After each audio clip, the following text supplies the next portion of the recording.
Get ready to hear the truth about America on a show that's not immune to the facts with your host, Dan Bongino. All right, welcome to the Dan Bongino Show. Producer Joe, how are you today? I'm doing well, Dan. How about yourself, babe? You're not doing too well. You had an interesting incident this morning. It was a robbery in a store. Joe gets up super early and on his way to work. What time was it? Like at 3 o'clock in the morning or something? No, I'm getting up usually about 3. I'm out the door by about 10 or 4, and I get coffee. There's a little convenience store on Mountain Road here in Pasadena.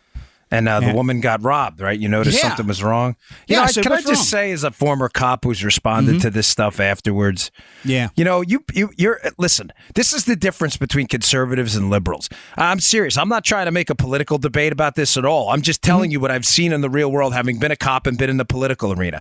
The first impulse for liberals and things like this, and this is why I wake up every morning with a passion to fight these people. I'm not talking about Democrats. I'm talking about the radical left, is to apologize for the criminal. Oh, what happened to the criminal? What a rough life. Too bad. We've all had rough lives. Joe had a rough life. Joe could tell you 1,000 stories. I've heard them.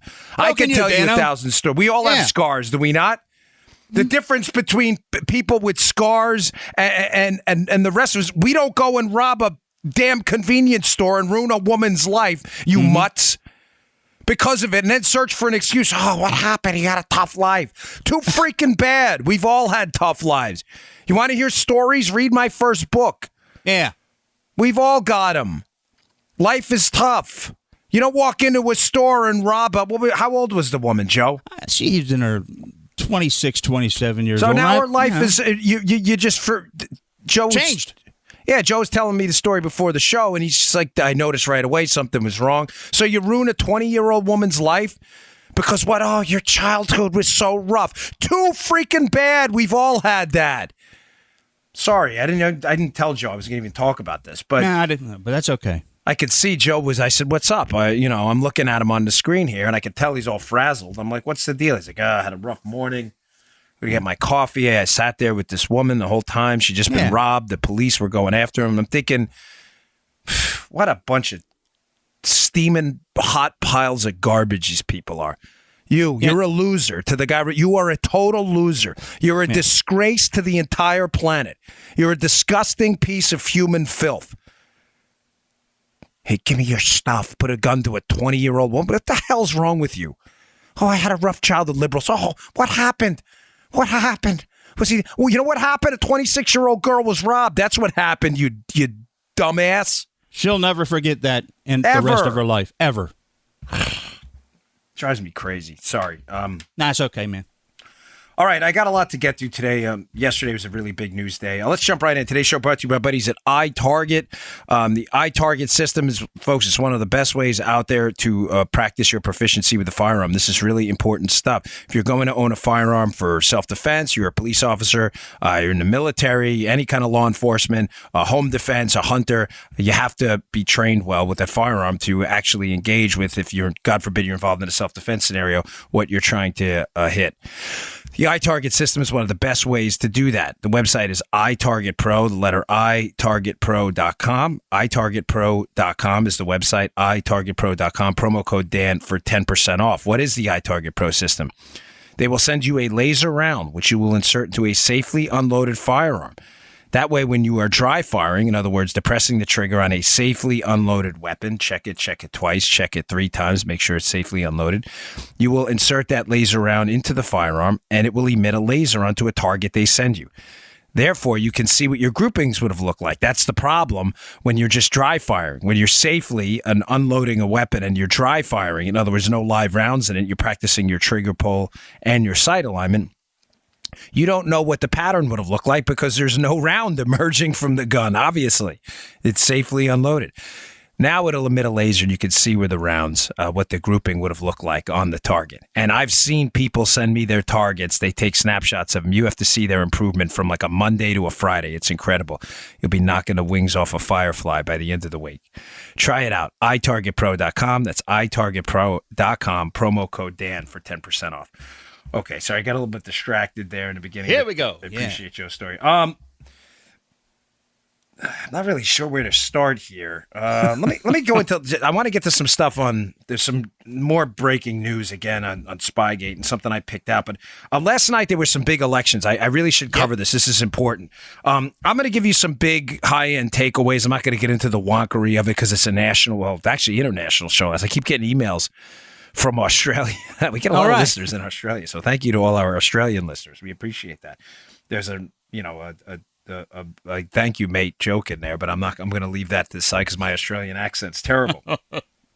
By the way, when I was traveling in Australia once, I asked the guy, I learned to always leave the accent question open-ended. He was from New Zealand, not Australian. I said, is that an Australian accent? He didn't like that at all. So leave that open-ended. But I'll give you the higher-end takeaways. Number one, the takeaway from last night. There was a dispute going on in California that was kind of inside baseball, but it's really fascinating now that the California primary is over. And the big race was the primary race for governor. Now, the inside baseball is kind of fascinating, what goes on in politics. There was a stream of Republicans in California who did not want the Republican candidate for governor to finish in the top two. Now, why does this matter to you? California has what they call a jungle primary, Joe. And you're like, why would Republicans not want one of the Republicans to finish at the top? Mm-hmm. Jungle primaries are interesting. They don't run traditionally what we'd see in Florida. The Republicans have a primary. The Democrats have a primary. The guy who wins the Republican primary or the woman faces off against the woman or man who wins the Democrat primary. That's typically how it goes. Not in California. California's got to do everything different. What happens in California, it's confusing, is the top two finishers in a jungle primary, meaning everybody goes, there's no Republican, no Democrat. There's one big primary. And the top two finishers go on to the general election. You could have two Republicans, two Democrats, a Republican and a Democrat, two Libertarians. You could have two communists. If they finish in the top two, they go on to the general election. That's just the way it works, okay? So what was interesting about this is typically you would think that in a state like California, even with the small Republican presence, that there'd be enough Republicans to get that Republican at least in the number two spot on the ballot, so they'd be facing off against the Democrats. Mm-hmm. The problem is in the general election, for all intents and purposes, the Republican in California really has no chance. Republicans are basically a third party, sadly, in California.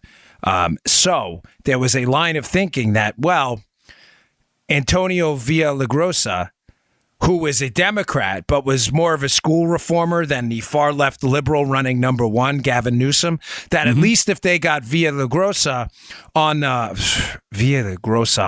saying his name wrong, on the ballot, he was a Democrat, Joe, that at a minimum, Republicans could at least get a school choice kind of reformer on the ballot rather than the actual Republican who really has no chance. You see what I'm saying? You see where I'm going with this?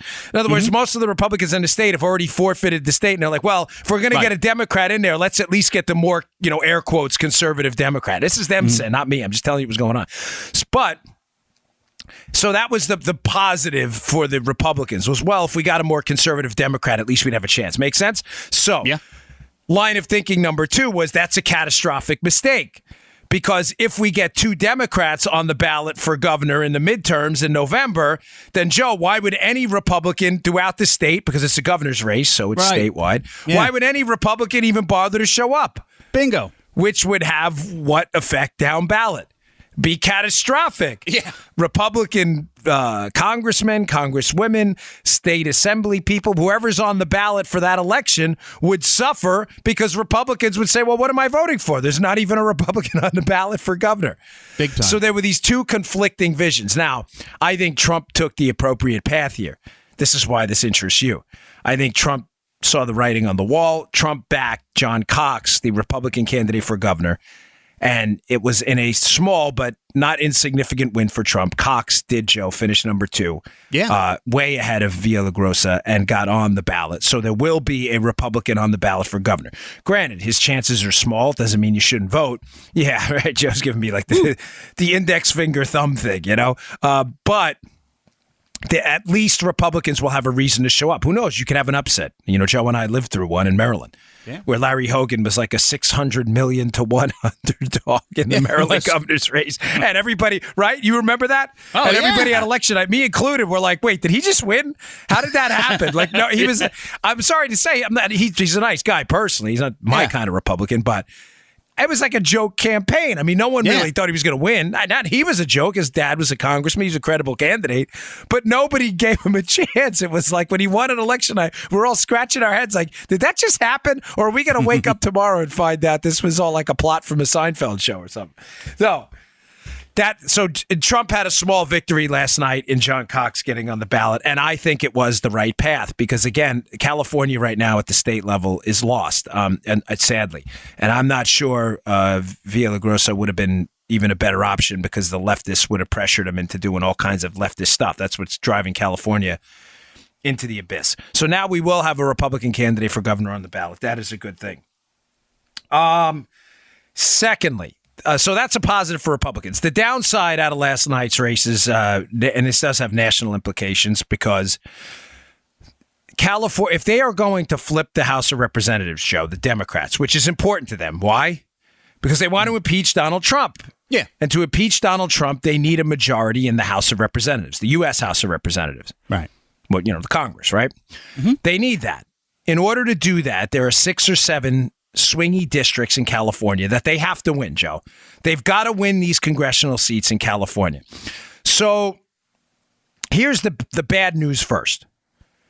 The bad news is there were so many Democrats running for these congressional seats in California that the Democrats need to win that there was a really strong possibility, as I told you a couple of weeks ago, that they were going to split the vote so significantly amongst all these Democrats running and relatively few Republicans that in a jungle primary, remember, there's no Republican or Democrat primaries, one big primary, the number 1 and 2 people win.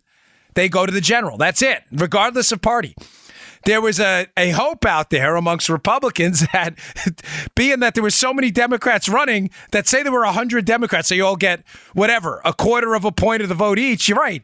Yeah, little nibbles. Right, little nibbles that the Republicans would win the 1 and 2 spots. And therefore, in the general, Joe, the Democrats have no chance of winning because they're not on the ballot. They were like, this is great. We could win in the primary alone. Well, the bad news is that didn't happen. That the second place spot, although in a sliver, did go in many of these races to Democrats. That's the bad news. The good news is the Democrats that won in a lot of these congressional seats. Hell no! Joe's leave it in there. It's funny. I think Joe accidentally hit the soundboard thing. Leave it. That's pretty funny. The second spot that the Democrats won to get on the general election ballot went to largely radical far left so-called progressives, which are really regressives, and not to more mainstream Democrat candidates. Now, remember, folks, these are swingy districts. These are not far. This isn't Nancy Pelosi's district. We're talking about 50-50 districts Hillary Clinton won by 1 or 2 or 3 points. You want a more moderate, reasonable Democrat. You don't want some, late-term abortion, 90% tax rate, Bernie Sanders, confiscate your gun liberal. But that second place spot went to the wingnuts. Why did it go to the wingnuts? Because the radical leftists that hate Trump showed up in the primary and voted for their wingnut people. So the wingnuts made it on the ballot. So the bad news is they made it on the ballot at all in the general. The good news is it was the wingnuts. So this may bode well in the general. All right, one last point on this. I got to move on. I got some really staggering stuff I want to put forth to you and for you guys to kind of digest on the Spygate stuff. It's pretty cool. The good news for the Republicans. So again, bad news, Dems made it. Good news, wingnuts made it through. But third, when you look at the cumulative GOP totals, in other words, Joe, remember they're jungle primaries. You can have 100 Republicans running 100 Democrats. The top 2 finishers go to the general. When you look at the cumulative votes of all the Republicans in these swingy districts, there's about 6 or 7 of them that the Democrats absolutely have to win to take control of the House to impeach Trump. That's what they want to do. Right. The cumulative GOP totals were well over 50%. Oh, yeah. Now, there's a lot of caveats to that, buyer beware a bit. But that's indicative that, again, this blue wave they're talking about may be a trickle. They may win some seats, and they may, who knows, it may be a blue wave. There's a lot of time from now to November. But if this economy keeps motoring along, they're talking about potential 4% GDP growth now. I'm not so sure this blue wave is going to materialize. Think about what I just told you. In a jungle primary in these congressional districts they need to win, let's say there were 5 Republicans, 10 Democrats, whatever it may be, the added up cumulative totals of the Republicans was well over 50%. That does not bode well for Democrats who thought surely in swingy districts in California we were going to take back the House. I'm not so sure. We'll see.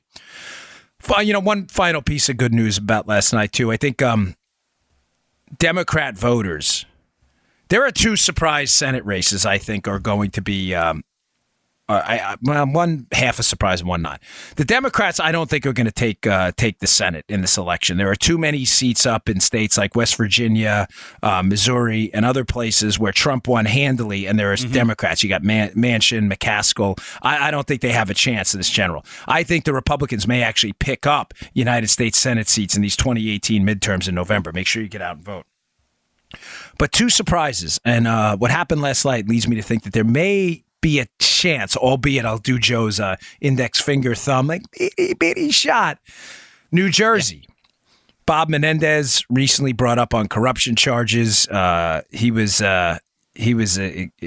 got off in court, but Menendez, the senator from New Jersey, the Democrat, ran in a primary, Joe, against an unknown Lisa McCormick. So unknown she didn't even file an FEC filing because she didn't raise enough money.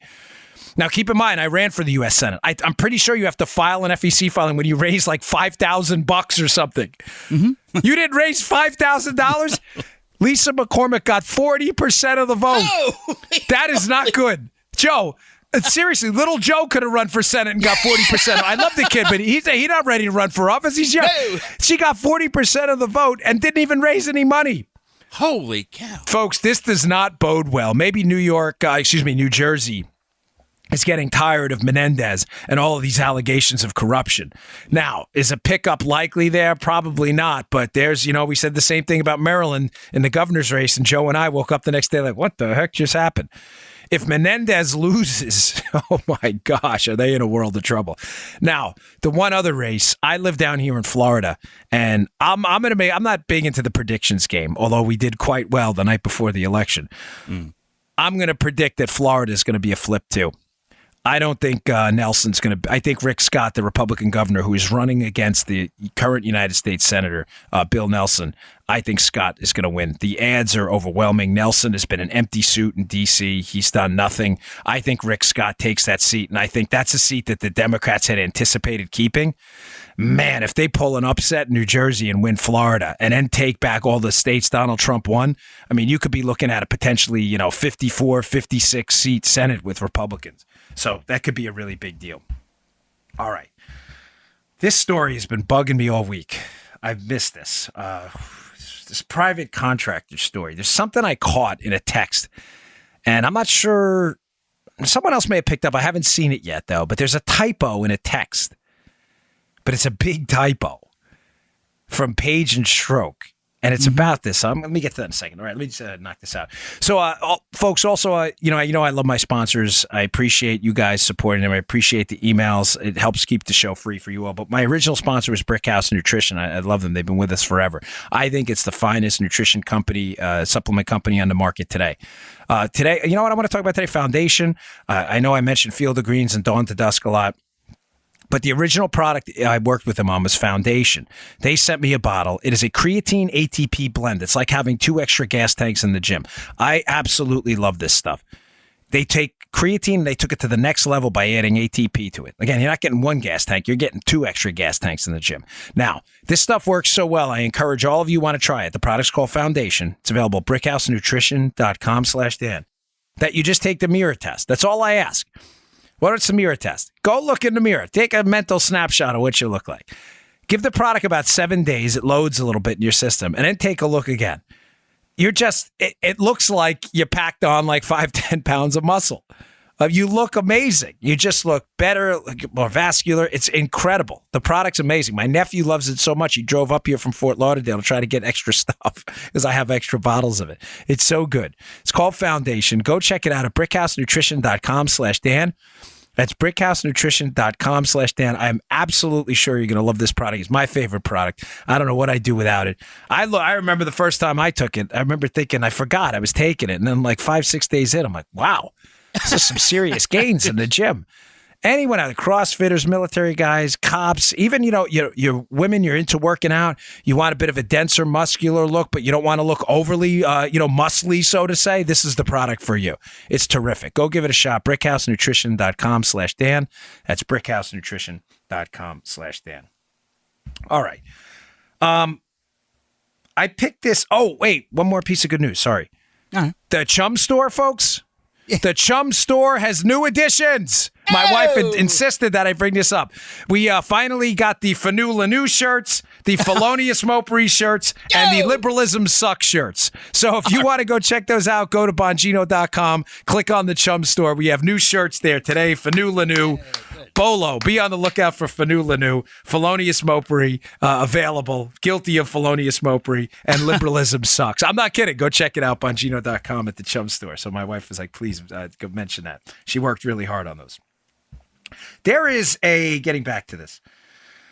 On March 9th of 2016, a situation breaks in the FBI in the Spygate case. The situation is about access to the metadata database by FBI-related entities. Let me describe what I'm talking about, because this is a major, major story, and I have been hesitant to talk about it, and I'm going to tell you why in a minute. I know I can see your hesitancy too. Joe's like, I don't know, you haven't said this before. Yeah. The NSA does 702 collection, metadata collection. Basically collection of phone calls, texts, email type metadata. That's collected in a database. On the 9th of March, 2016, a scandal blows up. That scandal is about FBI contractor, not FBI agent, access to that database. Now, this becomes the subject, and this is in, I know that Jeff Carlson's done some good work at the Markets Work on this. I've had some of his articles in the show notes, including one from yesterday, which I strongly recommend about this topic. Mike Rogers, the head of the NSA, gets wind of this. So think about the power we're talking about here, Joe. I have a database of almost every call, email that comes across these transatlantic cables and others. Right. I say, okay, I give it to you, Joe. You're a law enforcement officer. But then, Joe, you then farm it out to someone who's not a law enforcement officer, who's a private citizen, who's a contractor. All of a sudden, I'm like, wait, time out. Right. T.O., baby. We didn't talk about that. Mike Rogers gets wind of this and shuts this down as head of the NSA. I've stayed away from this, although a lot of people have been doing some pretty good, solid, strong investigative work on this. I'll tell you what the theory is in a minute on what they think, but this is important because on the same day that this contractor access to this database, Joe, from the FBI gets shut down, Lisa Page sends her buddy Peter Stroke, the FBI agent and lawyer involved in the email investigation for Hillary and the investigation into the Trump team later on. She sends a text, and the text reads, "Yes, but we need to fix a huge who F-up." F-up meaning, obviously, curse, a cuss there. Yes, we need to fix a huge who F-up. Now, I'm not sure if anybody's caught this, but a huge who F-up? What does that mean, who? It's an autocorrect. I'm almost positive. It's an autocorrect that stands for WFO. What's WFO? Washington Field Office. I'm pretty sure she typed into her phone, "We need to fix a WFO F-up," and it auto-corrected into a who F-up. It's, if you read the text, that's exactly what it says, who, W-H-O. Now, do you see what I'm saying, Joe? She probably typed in W-F-O, and it auto-corrected to who, and she sent it. Now, the following text, he says, he asked that, W-F-O. Now, that which would mean Washington field office. This is a huge scandal. I've stayed away from it because on this show, my credibility matters to you. And there's a lot of good investigative work being done on it. But one of the big angles, Joe, to this story, an enormous angle. I know the conservative treehouse guys have been on it. I know Carlson's been on it. And they've been doing some knock 'em dead work. Was the IC, the intelligence community, and the FBI using queries into that metadata system to spy on the Trump team before the investigation was even formally opened up? Yeah, I know. Now, remember the date I just gave you. This is important. This is March 9th of 2016, Joe. Right. The case into the Trump team isn't opened until July. March. This is way before the case is open. Now, I've been hesitant on this one because of, how do I say this without burning people? One of the sources I have who's quite good has been very careful with me on this. Careful in that he's not sure either what that means. Were they using that 702, those 702 queries to query, to put in the, hey, let's get the emails of this guy. Let's get the emails of that guy. Let's see what this guy was doing. Let's get their text. He's not sure. So I've been very hesitant to report on this. But there are two open questions. And if you have the answers to them, we'd love to hear them too. Question number one, who the heck were those private contractors? Private contractors at the FBI were accessing the most sensitive data the intelligence community has. Mike Rogers shuts it down. Remember, by the way, Rogers is the same guy who right after the election, 10 days after the election, goes up to Trump Tower, the NSA director, Mike Rogers, to brief Donald Trump. So he knows what's going on with these queries into the database. Right. He knows because he shut it down.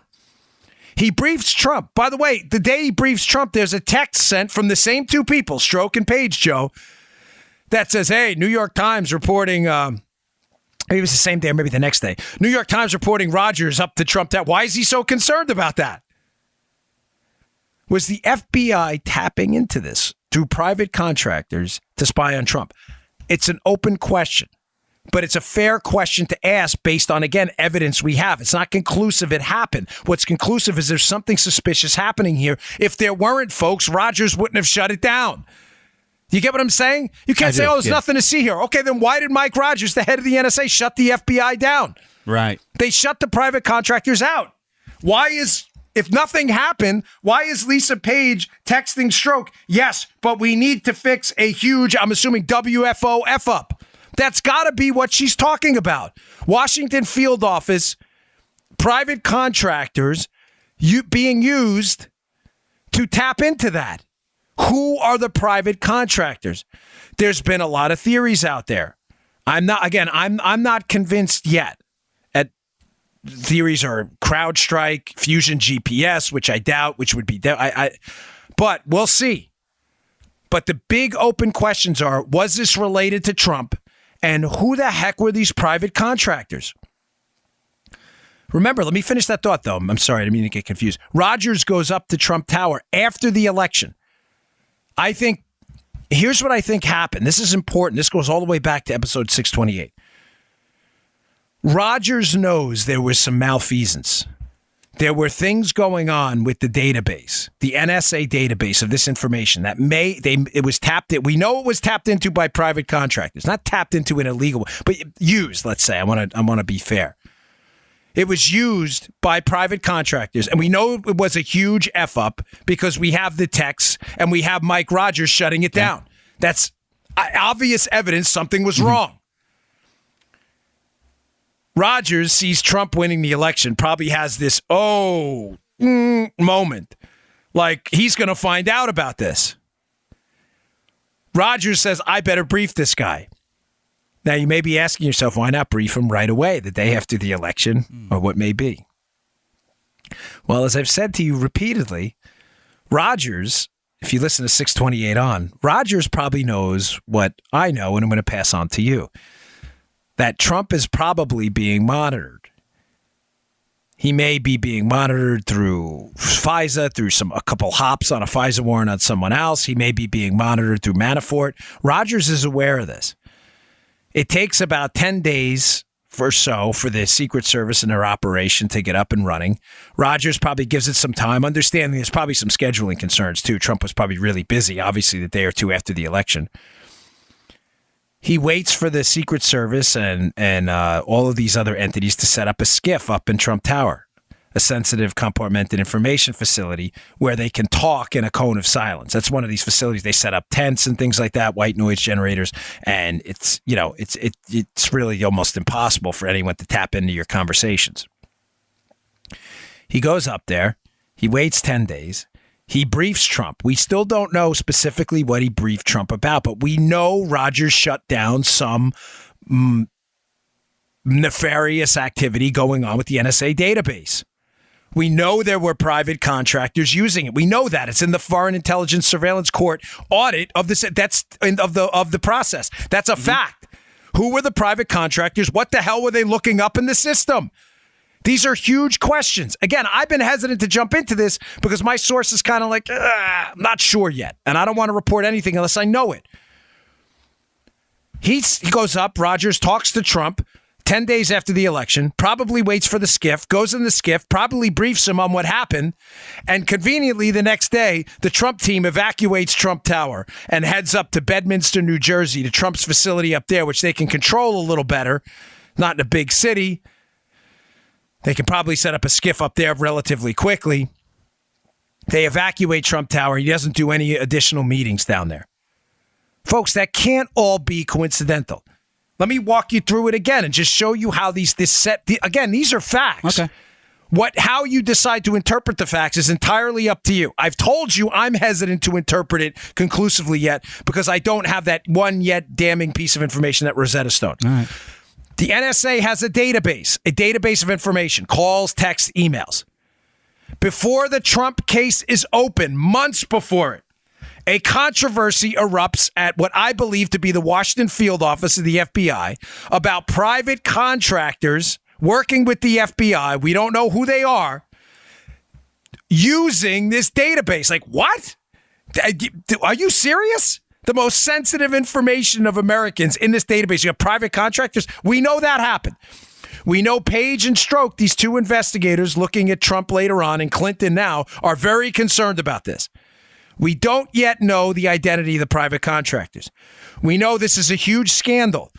So much so that Mike Rogers, the head of the NSA, shuts the FBI down, their private contractor access down, and demands a compliance audit. Mm-hmm. We know the Foreign Intelligence Surveillance Court puts out a report on this, confirming that private contractors had, in fact, access to this system. Rogers finds out Trump wins, waits about 10 days, I believe time to set up a SCIF, so he knows he can talk to him privately, goes up to Trump Tower, briefs him, tells him what's going on, I think. Trump leaves Trump Tower. Conveniently, just days after that, the Obama team calls for Mike Rogers to resign and starts attacking him in the press through leaks. This is a big deal, folks. This is a huge deal. What the heck was that database being used for? Who were the private contractors? Love to hear it. Who exactly were they? What were they doing? Were they querying that system for information about the Trump team? What they would call about queries? Now, again, I've been a little hesitant on this because I'm not sure I have conclusive evidence that this would in fact happen. And there's been some connections made by some others that I think are a little loose, but not irrelevant, but still a little loose. But that is going to be another bombshell to drop. In addition to who pushed the information into the Trump team, was it Mifsud? Who pushed the information into the Trump team? Do Papadopoulos. Were FBI contractors querying the database about the Trump team? These are major, major questions. Okay, I want to motor through because I got another important story. Chuck Ross, again, just crushing it at the Daily Caller with his pieces. So I want to get to that. Hey, today's show also brought to you by our buddies at Filter By. Yeah, they have a new read. They write these themselves. This is what I love about this company, right? So I don't want to assume too much, but I suspect you've had enough bills to pay already, and you don't need any more bills. That's right, I don't. Hey. But that might be what you're headed for if you don't trust me on this. According to the Department of Energy, the most expensive utility for most Americans is their electricity bill, making up roughly 9% of their annual housing expenditure. This number is aggravated depending on where you live. Take Florida, for example. I'm serious. If you got to get a hold of your energy bills in the summer, you'll go crazy down here. Adding insult to injury, this allergy season has been one of the worst, further straining your system. You can help lower this bill by making sure your system is running smoothly with a new set of filters from my friends at Filter By. We love Filter By. These guys are terrific. They're totally on board. America's leading provider of HVAC filters for homes and small businesses. You got a small business? Use them. You got a house with a couple filters? Use them. They carry over 600 different filter sizes, and if you're one of those difficult people, they can make a custom filter just for you. Plus, they ship free within 24 hours. And if that isn't enough, they're manufactured right here in America, so there's no excuse. Set up auto delivery. It just makes life easier. Plus, you save an additional 5%. Additionally, you can extend the life of your HVAC system. It's getting hotter outside. The last thing you need is a busted HVAC system on top of the allergies, filthy lungs, and everything else that comes along with nasty air inside your house. We spend a lot of time indoors. Save time, save money, breathe better with FilterBuy.com. I know I do. I love these guys. That's FilterBuy.com, FilterBuy.com, FilterBuy.com. Tell them Dan sent you. They love it. Made in the USA, too. We love these guys. All right. So another bombshell by Chuck Ross at the Daily Caller.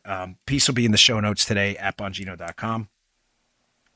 Joe, now we find out that in addition to the spy, yes, he was a spy, the entity employed by the FBI to interact with the Trump team, Chuck Ross exposed a while ago as Stefan Halper, who, fascinatingly enough, as I mentioned yesterday, was a CIA asset, not an FBI asset. Still wondering how exactly that came about, how the FBI, John Brennan may have an answer to that, Joe, you think? Maybe? Don't know if I can believe him or not. Yeah, of course not. John Brennan lies so fluidly and easily. You wonder if, what kind of tendencies this guy has. Yeah. I mean, he is. It's disgusting what he does on television when he lies and he attacks Trump. Yet this guy's reputation, he just destroyed the intelligence community.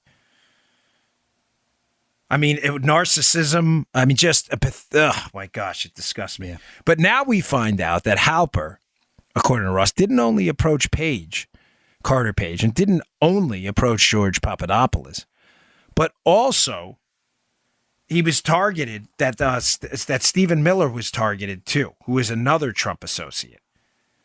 I mean, this is just amazing. Now we find out that the symposium that Halper was part of, this Cambridge University symposium in July, Carter Page was invited to, that they also invited Trump aide at the time, Stephen Miller, who you've seen at the White House. Folks, I'm not going to spend a lot of time on this because I don't need to overly complicate it.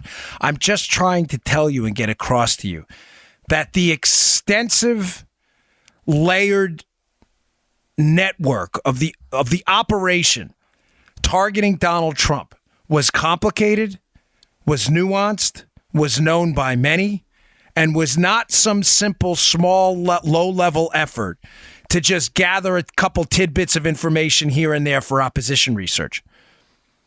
This was a multi-layered, sophisticated operation between an entity that was formerly associated with the Central Intelligence Agency, now being used by the FBI to contact as many people as they could on the Trump team without burning who they were, in order to gather information, the big question being, how did that information get into the Trump team in the first place? In other words, we have to pull out this information about the emails. Now, which I strongly believe was pushed into the Trump team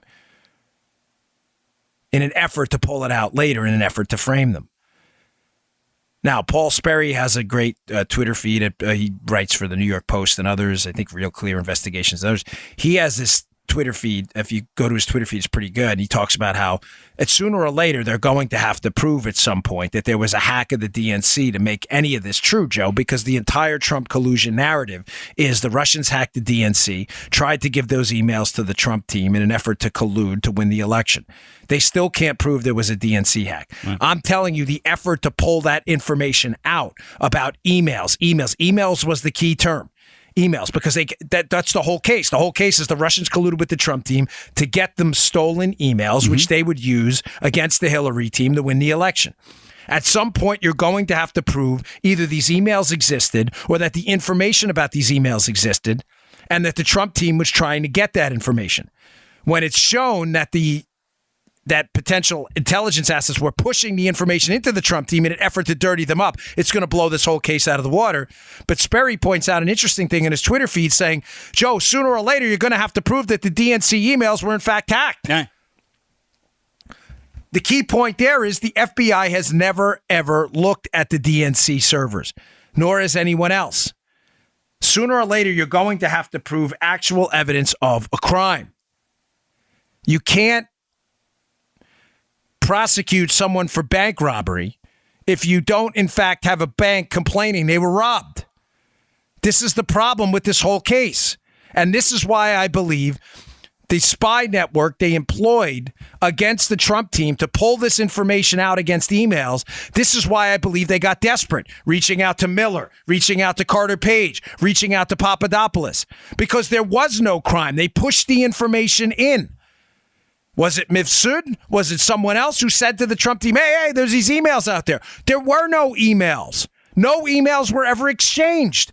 Papadopoulos, that is not in question. Never got any emails. Don Trump Jr. never got any emails. Nobody got any emails. You're saying a bank was robbed, and there's no bank complaining about being robbed. All they have is someone telling a story about a bank being robbed, feeding it to Joe, and a spy trying to pull information about the fictitious bank robbery out of Joe. Are you tracking? Yeah. And they got desperate because Joe wasn't talking. So they hit everybody up. Extensive. The network was extensive and troubling. All right, let me get to some other stuff because there's really a lot of breaking news. On McCabe, this broke last night, yesterday too, that Andy McCabe, the number 2 at the FBI, apparently there's some potential agreement into works with the Senate committee responsible for looking into this case for Andrew McCabe to have immunity. Andrew McCabe was the number 2 at the FBI in exchange for some testimony about this case. Ladies and gentlemen, if this happens, this could be potentially devastating. Not for us. Now, for as much as I would like to see Andrew McCabe prosecuted for, in fact, if he did lie, and the evidence is there, and lied to FBI agents, I'm telling you as a former investigator, I would much rather have Andrew McCabe as a cooperating witness in this case. Andrew McCabe knows everything. He was the number 2, folks, at the FBI on the Hillary investigation, on the Trump investigation. He reported to one person within the FBI, that's James Comey, and there is now a dispute between him and Comey over who said what about a leak. Making it real simple, this is where there's a wedge between these two. One of them's lying. McCabe spoke to a Wall Street Journal reporter about the existence of the Hillary email probe. He lied about that leak to the Wall Street Journal reporter. He lied about the leak to investigators. McCabe is now saying Comey authorized him to unload that information to the Wall Street Journal reporter. Comey saying otherwise. Well, they can't both be telling the truth. One saying he's looking at red, one saying he's looking at blue. Either it's red or it's blue.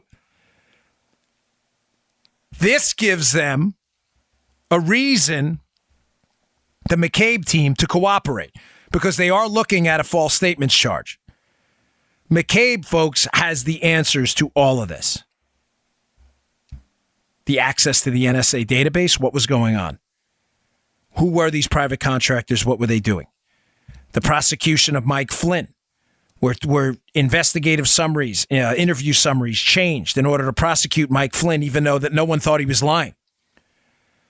Was the Hillary email investigation scuttled before they even interviewed Hillary Clinton? What happened behind the scenes?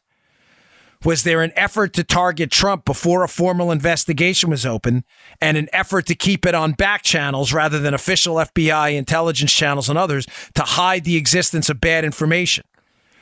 Was the FBI working with Christopher Steele, although they knew Christopher Steele, working for Fusion GPS, was already talking to the press? Were there leaks in the FBI? McCabe knows all of this, folks. I think getting McCabe to cooperate would be an absolute goldmine. This is a major revelation. It happened yesterday. This guy has the keys to the kingdom. He is the Rosetta Stone to this entire thing. If we can get answers on this, I think we need to pursue them. All right, I don't do this often, but I want to move on to some other stories. But I want to give a shout out. My wife was particularly touched by a story. There's a young lady who's one of our biggest fans. Her name is Mia. It's her 7th birthday. Apparently, she tries to replicate my Queen's accent. She wanted a T-shirt from our chum store for the birthday. So shout out to Mia for your 7th birthday. You know what? Happy birthday, Mia. Now do you hear? Now you can replicate that accent in my old former Queen's accent. Happy birthday, Mia. God bless you there. Thanks for listening to the show. Oh, what else we got here? Oh, here we go. This is important.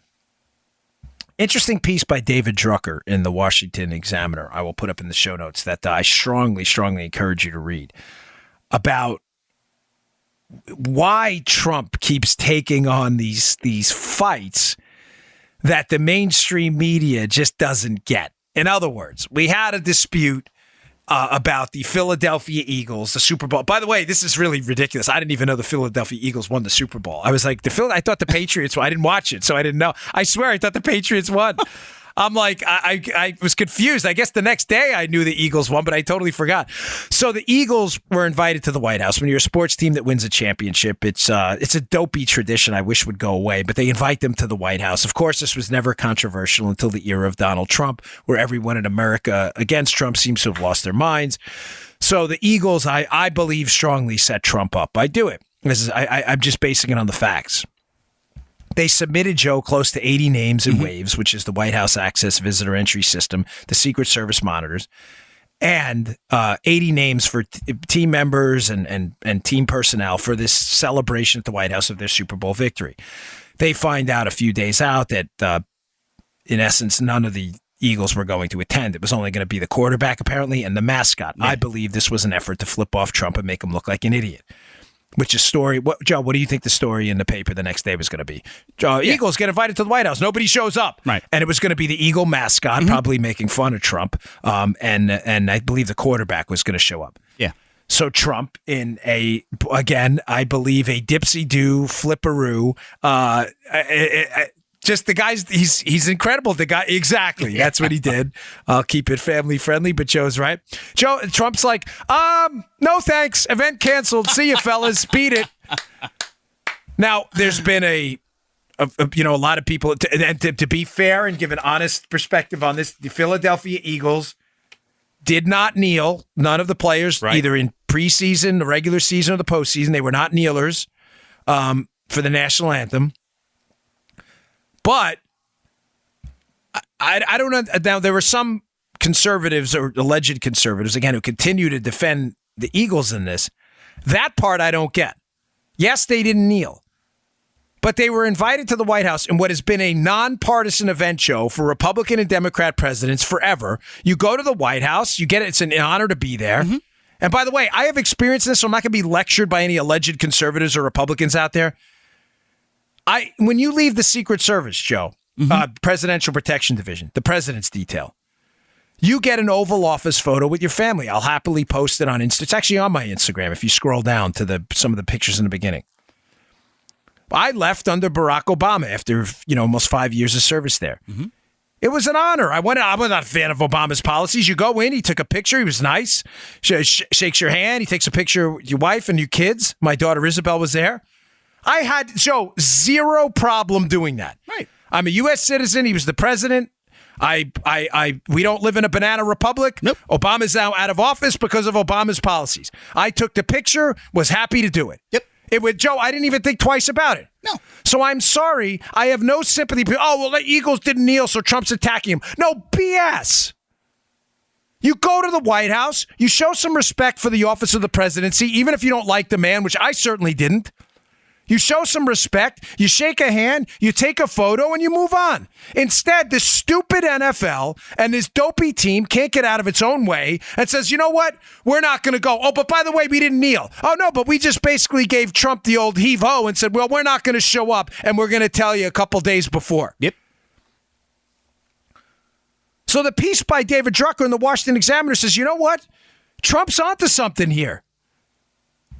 The background for the piece, Joe, is there are a lot of Republicans out there, elected Republicans we're talking about, in the intelligentsia, and believe me, I'm using that term loosely, the swamp rats, who keep saying, gosh, why does this guy keep taking on these fights? We got this strong economy. Just keep it about the economy, the economy, economy. Drucker says, wait, time out, hold on.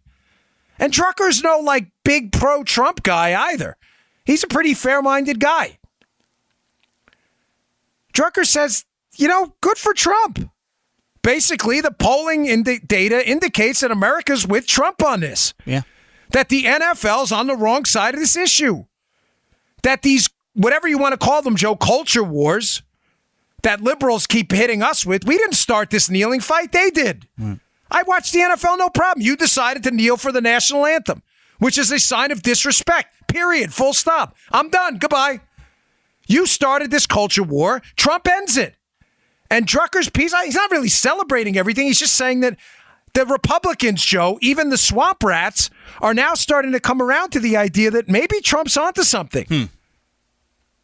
I have in big capital letters here in my notes for the show today, no more apologies. That maybe Republicans, good Republicans and conservatives around the country, I'm talking about you, the people, are simply tired of wussy Republican safe spacer color formers with their paint by numbers. We're tired of you. Oh, we're sorry. Did we offend the Eagles? Trump's like, beat it. Get off the grounds. Don't even come in here. Go back home. And you know what? Conservatives are like, yeah, all right. You don't want to show up in what was a nonpartisan event forever, and we're supposed to we're supposed to plant a big wet one on your caboose because you guys didn't kneel, but you didn't kneel. You only slapped the president in the face. And again, don't lecture me. Fake Republicans out there. I took the picture, was proud to do it. I put my butt on the line for a president I could literally not have agreed with anymore. Literally, there is no more disagreement possible. That's not a figurative term. I didn't agree on one thing, and happily went in there. Showed my respect. Thanks for the time on the detail. We had a good time. Shook his hand. Picture with my kid. I put the picture on Instagram. I wasn't embarrassed. Of course I knew people were going to be like, why'd you take a picture with that guy? Because he's the president, and I believe in the United States, not the man.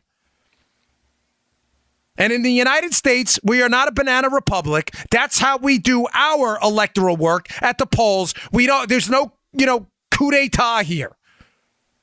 That's why. Because it's about the office. And the fact that the Philadelphia Eagles decided to take a big dump on that, and we're supposed to celebrate them because they didn't. No, get the hell out of the White House. Goodbye. Beat it. You're going to send a mascot with the wings clucking around with the like a bunch of clowns? A clown show? Yeah. One player, a clown mascot? And a couple of executives? So what, you could embarrass the guy? No more apologies. Now we take it to him. And Trump's the ringleader of the take it to him crowd. There is a now significant swath of conservatives, Republicans, and even moderate Democrats who are tired of these culture wars, tired of kneeling for the national anthem, and even more tired of sellout, whiny, loser Republicans with not an ounce of steel in their spine. Hey, we're sorry. We don't want to offend anybody. No, we do want to offend. You show up for the damn event or beat it. Oh, yeah. Oh, yeah. Beat it. You submitted 80 people to Waves as a what, a little head fake? Hey, look, we're going to get a big crowd, 80 people. Oh, by the way, 2 are going to show up. Plus the clown mascot. Like Trump. Like a clown, like Bozo. Like the Mr. Bill show. Look at Mr. Bill. What the hell's wrong with you? Beat it. You're not allowed on the grounds. All of you out. No more apologies. You want to make a clown show out of it? Beat it. Go back to, I love Philadelphia. But let me tell you something. The Eagles franchise, that's disgusting what they did. Mm-hmm. Then you got this goof LeBron James and the other ones too. Hey, whoever wins the NBA championship, we're not going to show up either. Who cares? You know what? I was actually going to watch the NBA championship. No more. No thanks. Who cares? Who cares? Who cares, Joe? Who cares? I'm so done with these people. And I'll say one last time because it's important. Don't lecture me. I was there. My family, you have no idea the sacrifices we made to keep the Obamas safe. Listen, you paid for it. I volunteered for it. I'm not asking for anybody's pats on the back or anything. Nothing.